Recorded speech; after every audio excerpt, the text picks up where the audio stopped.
Tout au long de son parcours, l'imam al-Mahdi fait face aux épreuves avec patience et discernement.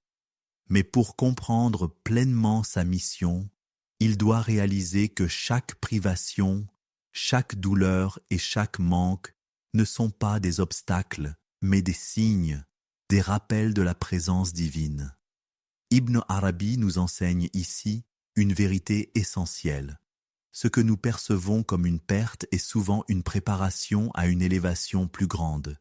Il dit « منعك لتعلم أن الطبيب ذاته من أوجعك وإنما وضعك لتعلم أنه من يرفعك وإنما جوعك لتعلم أن الخبز في يد الذي خلقك وأودعك » Il t'a privé pour que tu saches que le médecin est le même que celui qui t'a fait souffrir. Il t'a abaissé pour que tu comprennes que c'est lui qui t'élève. Il t'a affamé pour que tu saches que le pain est entre les mains de celui qui t'a créé et qui a déposé en toi tout ce dont tu as besoin. Ces mots nous confrontent à une réalité spirituelle profonde. Dieu ne sépare jamais la douleur de la guérison, ni l'épreuve de la délivrance. Chaque difficulté a un but. Chaque privation est un message divin destiné à éveiller la conscience de celui qui cherche la vérité. منعك لتعلم أن الطبيب ذاته من أوجعك. Il t'a privé pour que tu saches que le médecin est le même que celui qui t'a fait souffrir. Dieu seul orchestre l'ensemble de l'existence. Celui qui envoie l'épreuve est aussi celui qui apporte la guérison. Ce n'est pas un châtiment, mais un enseignement. L'imam al-Mahdi devra intégrer cette sagesse. Derrière chaque souffrance se cache un remède, et derrière chaque perte, une préparation à un don plus grand. وَإِنَّمَا وَضَعَكَ لِتَعْلَمْ أَنَّهُ مَنْ يَرْفَعُكَ. Il t'a abaissé pour que tu comprennes que c'est lui qui t'élève. L'humilité précède toujours l'élévation. Nul ne peut atteindre les sommets spirituels sans avoir d'abord connu la descente, le dépouillement.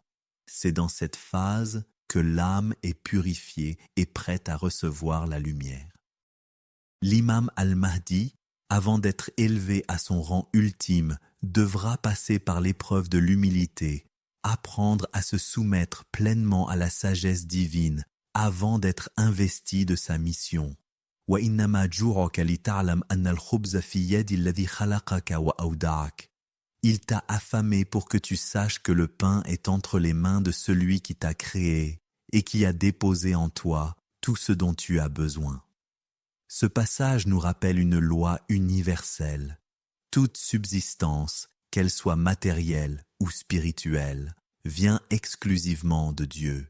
L'homme ne détient rien par lui-même. Il peut chercher, lutter, accumuler, mais en fin de compte, c'est la main divine qui accorde ou retire.